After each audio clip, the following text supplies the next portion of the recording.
我是瓜皮儿，猎魔人第一季前情提要。上期说到了杰洛特被誉为布拉维坎的屠夫这一事件，也在那之后遇到了一生最好的基友丹德里恩。至此，属于杰洛特的第一个时间线开始了。可翻阅了评论之后，还是发现不少人在对号入座，更有一群人龙争虎斗，看得我是实属难受。推荐你去看《行尸走肉》。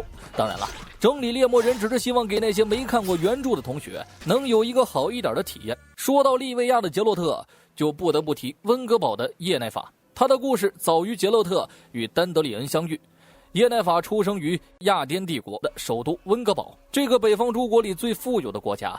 叶奈法却过得并不开心，他天生嘴歪驼背，常年受歧视和虐待，即便是亲生父亲也对他另眼相看，让孩子生活在猪圈里。一次受到凌辱时，叶奈法意外激发了潜能，被传送门带到了艾瑞图萨魔法学院。在这里，他遇到了男巫师伊斯崔德。伊斯崔德不像其他人一样歧视叶奈法，这也让叶奈法有些受宠若惊。可凭空开启传送门的能力，即便在学院也算是天赋异禀了。为了不被那个女人找到，伊斯崔德开启了另一种传送门，并让叶奈法相信自己。就这样，叶奈法再次回到了猪圈。父亲的虐待让叶奈法整个童年都是悲惨的。几天后，那个女人蒂莎亚赶到了温格堡，一头猪父亲都卖10马克，女儿却以4马克的价格卖给了蒂莎亚，连头畜生都不如。叶奈法没有任何选择权，被强行买卖到了艾瑞图萨。看着镜子里的自己，叶奈法只有愤怒，为何自己的价值还不如一头猪呢？他试过自我了结，可蒂莎亚却告诉他，即便你死了，也不会有人在意。这一刻起，叶奈法决定掌控人生，靠魔法来证明自己的价值。开始的学习生涯并不顺利。第一堂课，隔空移物，平衡与控制是施法的关键，一旦失去平衡，将会被混沌力量所吞噬。同级学生威哥就是没有找到平衡点，导致左手被混沌吞噬。换句话说，施法是要付出代价的。例如，你左手拿着花朵，再去移动右手边的石头，混沌将会吞噬花朵，而不是施法者的肉体。简简单单的第一堂课，叶奈法就遇到了瓶颈。所有人都成功了，只有他反复失败。蒂莎亚也没有去鼓励他，而是告诉他，有时候花能为我们做的最好的事儿只有凋零。无助的叶奈法只能寻找伊斯崔德，只有他让叶奈法感觉到了信任。接下来他们尝试意念转移，目的是让他们读出对方的内心。当叶奈法窥探出同学害怕蛇后，蒂莎亚却认为他在撒谎。一个连隔空移物都要学几个星期的人，怎么可能第一次就成功读出了别人的内心呢？每当遇到这种情况，叶奈法只会找伊斯崔德诉苦。他只有一个愿望，就是能有人认可自己，哪怕是一件小事。伊斯崔德不停鼓励他，还让叶奈法拿自己来训练读心。这种信赖感也让叶奈法以后的道路不再畏惧。海鸥之塔是艾瑞图萨上魔法浓度最高的地方，这个课程是考验术士们对混沌能量的控制力。很简单，把闪电装进瓶子里，魔法就是如此玄幻。学员们纷纷尝试，有的被当场劈至焦糊，有的因为一时成功松懈了警惕，而最不被看好的叶奈法不负众望的失败了。而弱者中还是有强者的，不甘心的叶奈法凭空释放出了闪电球，被劈的同学当场带走。蒂莎亚对叶奈法这种行为表示可悲又危险，如果连情绪都控制不好，又怎么能驾驭混沌能量？日后出了任何状况，都会是蒂莎亚的责任，因为是他把叶奈法拉进了魔法世界，而他们术士最终只有一条路，服务各个大帝国王室。受挫后，伊斯崔德再次当起了开导者，他给叶奈法讲述了一个故事。这片大陆本应该是精灵统治，最早的术士也是精灵一族，因为天球交汇，人类成为了外来者，善良的精灵传授给了人类魔法，然后遭到了人类屠杀。这个故事在说什么呢？人类其实一直都在书写自己的功绩，把自己当成了世界的统治者。而叶奈法凭空开启传送门的能力，足以证明他是精灵族的后代。猪圈的不过只是养父，叶奈法真正的父亲是半个精灵。正如上期所说，精灵一族早被人类屠戮的几乎灭绝。叶奈法的父亲也是死于那场大清洗，他的外貌也受到了血统的诅咒。这个秘密的公开捅破了两人的关系，从而升华成为了恋人。当然，他们的儿女情长瞒不过老师，纷纷被叫到了办公室询问。伊斯崔德的导师就是那个诋毁杰洛特的史崔克布。当然，现在他们还未相遇，但叶奈法是精灵族后人的秘密已经藏不住了。而后，蒂莎亚把那些三脚猫的学员通通变成了电鳗，并让在一旁偷窥的叶奈法送同学上路。这些凋零的同学就是那些凋零的花。当叶奈法把他们赶下水池后，蒂莎亚第一次笑了，因为叶奈法即将成为一名合格的术士。艾瑞图萨毕业包分配，叶奈法实习的地点就是亚颠帝国。在此之前要经历一场重塑，到了皇室，举手投足间都要透着优雅。显然，叶奈法现在还不足以给人留下好印象。很快，术士兄弟会召开了会议，在座的这群人足以决定世界的走势。毕竟人类称霸大陆的原因与混沌能量分不开。第一期也提到过，南方尼夫加德与北方诸国平分天下，南北之间的斗争从未停止过。学员们的分配问题成了麻烦，这个时间线的尼夫加德还未成为南方一霸，皇帝需要拨乱反正，让帝国走向正轨，所以他们建议硕二代威哥去尼夫加德，而叶奈法则是前往北方诸国。可史崔克部突然提了一嘴，叶奈法是精灵族后裔，辛特拉的师后可不喜欢精灵族。此话一出，全场哗然。要知道，当时的术士足以决策整个王国的发展，这要是起了内讧，可会引发暴乱。最终他们决定叶奈法跟威哥互换实习地，由叶奈法前往尼夫加德。女孩当时就不乐意了，说好的让我回老家实习的呢，可决策权不在蒂莎亚手里，更何况血统这种东西无法改变。本来老师心疼叶奈法，一直隐瞒了真相，未曾想到史崔克部居然知晓了。叶奈法脑中立刻想到了伊斯崔德，他居然出卖了自己，什么狗屁爱情，我再也不信了。这场明争暗斗，叶奈法败给了威哥，只因自己没有靠山，而威哥是兄弟会领导的孩子。这一刻，叶奈法愤怒至极，当下找了整容术士。叶奈法连麻醉都不需要，强行上了手术台，最终用包公的代价换取了美貌，下场就是永远丧失了生育能力。但颜值一下子上了巅峰，宴会上更是让各国王室垂涎欲滴。雅典国主当即选择他来身边做事，直接把威哥抛在脑后。30年过去，叶奈法已经可以独当一面，永葆青春的他也厌倦了王室内斗。年过半百的叶奈法还是得去为帝国效力，可因为身边王后的子嗣是个女孩，没有继承王位的能力，国王便派出刺客刺杀母女二人。一时间，护卫队全部身首异处。叶奈法立刻拉着王后传送离开，可不管他们跑到哪儿，刺客都能追过来。叶奈法只能不停的施法逃到世界各地，就这么卖力的保护王后，还落了一个你咋这么废物的结局。叶奈法脾气一下就上来了，爱谁谁，老娘自己溜了。转念一想，婴儿是无辜的，于是叶奈法传送回去，秒杀了怪物，以一己之力对抗刺客。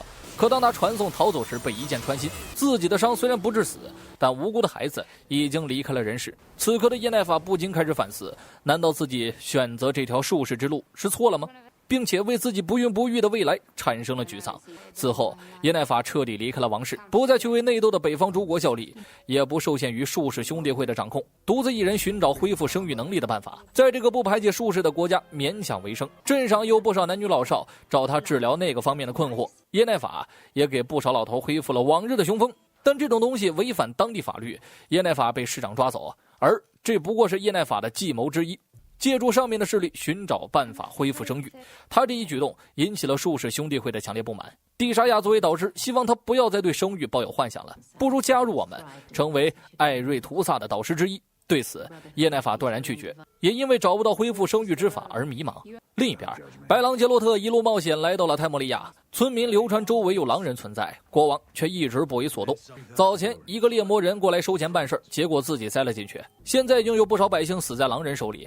莽夫们打算起义去干掉国王，而杰洛特却开出了不足同行1/3的价格，还保证狼人必死。很快，皇室卫兵赶来驱散民众，跟百姓们也不能闹得太僵，结果就是杰洛特到了嘴边的肉给没了。就在卫兵送杰洛特离开泰莫利亚之际，一名女术士拦路挡在了面前，她就是观众们心心念念的女神特里斯。既然为术士，自然为王室效力，她代表泰莫利亚国王来请杰洛特帮忙，先是把自己赶走，又从半路出来求救，这可说服不了杰洛特，而这其实是特里斯自己的主意，因为他不希望怪物被杀死。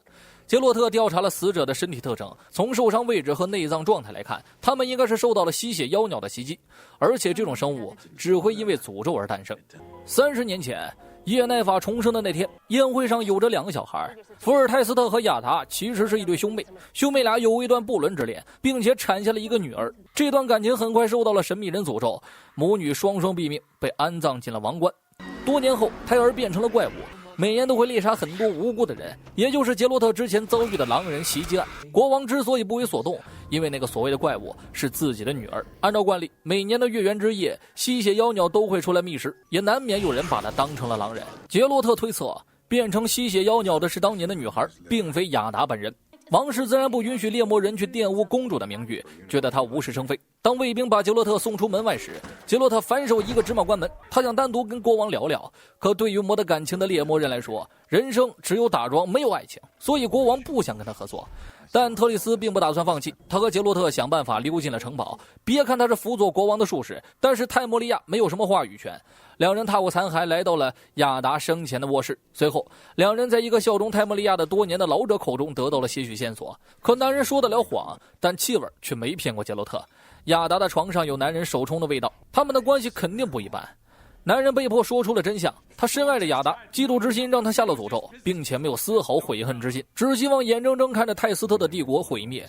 杰洛特上去就是一赛跑，特里斯从中调和，最终国王选择相信杰洛特。可即便是白狼，也不敢说能破除诅咒。这么多年，女孩一直嗜血，早就没了人性。杰洛特看了眼伦福瑞的胸章，无形之中听到了伯劳鸟的叫声。他把胸章给了国王，如果今晚能渡过难关，这个礼物就交给公主。他对国王说，自己也曾遇到过一个被视为怪物的公主，可自己不得不杀了她。现在杰洛特希望能借此事来赎罪。没过多久，杰洛特从男人口中问出了破除诅咒的方法。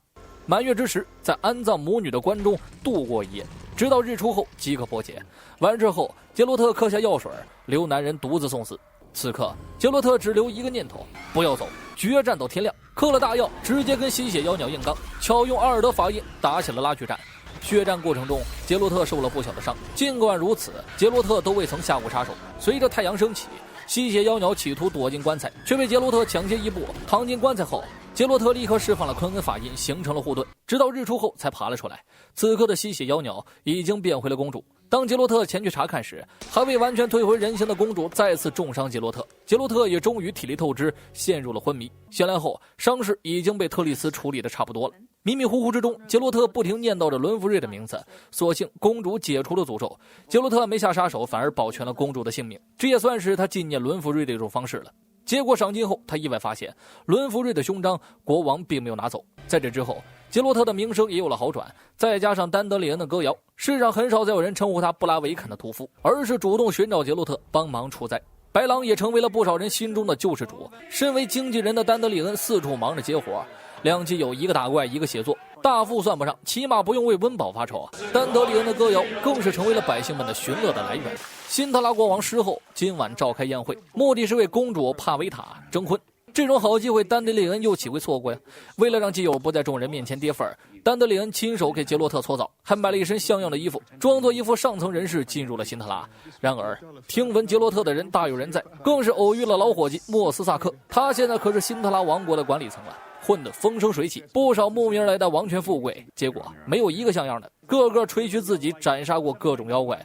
杰洛特本想拆穿他们的谎言，跟丹德里恩对视眼之后选择放弃。事后征战归来，浑身是血的来到了宴会厅，更是把传说中的利维亚的杰洛特当成了贵宾。杰洛特只能顺着这帮傻蛋胡说八道，让现场的气氛一下子变得欢乐了起来。如此 interesting， 事后直接让他坐到了自己身边，还想重金聘请杰洛特为辛特拉效力。要不这丹德里恩求着杰洛特来，杰洛特才不屑于参加这种无聊的宴会呢。不过也正是因为这个举动，让他日后遇到了最重要的人。随后，一批人模狗样的王室过来提亲，包括当时还不足威胁的尼夫加德，无一例外，事后全都瞧不上。公主更是气不打一处来，闲来无事，事后问起了杰洛特，为何现在猎魔人都快灭绝了？杰洛特却是一脸难过，因为猎魔人的老家凯尔莫罕早已不复存在。换句话说，他是最后一批猎魔人。好景不长，一个不速之客闯进了大堂，没有一个卫兵能拦得住他。男人自然也是为了迎娶公主而来，可当他摘下头盔后，一片哗然。男人名叫乌奇翁，却长着一个刺猬脸。区区一个怪物胆敢擅闯辛特拉，事后命令杰洛特斩妖除魔，却遭到杰洛特拒绝，因为他一眼就看出来这个男人不是妖怪，而是受到了诅咒。很快，乌奇翁与众卫兵大战，可好汉架不住人多，很快乌奇翁被打倒在地。就在此刻，杰洛特出手了，不仅帮乌奇翁化解了危机，还与之并肩作战。同时，带着侄儿参加宴会的伊斯特也加入了两人。场中一时间混乱一片，死伤无数。事后岂会允许这种事情发生？当即持剑加入战斗。伊斯特只感觉眼前的女人他爱了，事后加入后，战斗瞬间停止。而吴奇翁的事儿要从一个叫做意外率的古老方式说起。意外率很简单，例如你对一个人有恩，但又不知道索要什么回报，那你就可以提出意外率，对方会将自己意想不到而获得的东西赠给你，而两者之间由命运相连。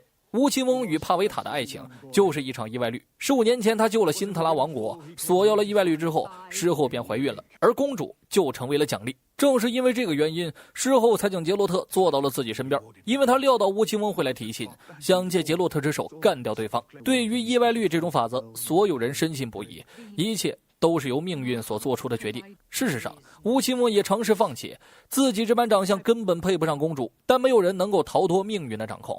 即便是杰洛特也站在了吴奇翁这边。事后越想越气，他不允许女儿嫁给这种怪物，本想一刀弄死吴奇翁。就在此时，帕维塔的上古之血突然暴走，一时间散发的力量将所有人震飞，天空更是骤然巨变。此血脉的人拥有着控制时间、空间的能力，不过很少有人能够驾驭。眼看场面彻底失控，杰洛特跟莫斯萨克立刻联手化解了危机。闹剧过后，事后也认同了女儿的感情，一是因为她无法与命运抗衡，二是女儿继承了上古血脉，这种力量可以救世也可以灭世。伊斯特感觉这场面有点不够劲，立刻宣布自己与尸后结为夫妻，好事成双。随着丈母娘的认可，吴奇翁的诅咒被解除了，恢复了人形。多亏杰洛特一开始出手相助，吴奇翁想好好答谢一下猎魔人，杰洛特啥也不要，随口申请了意外率。这句话连他自己都没有当回事，万万没想到帕维塔公主孕吐了一下。Fuck！ 杰洛特忍不住多骂了句粗口，而莫斯萨克也决定好好引导这位即将降世的小公主。此刻命运已经将杰洛特和女孩相连，让我们恭喜杰洛特喜当爹呀！我们猎魔人下期见。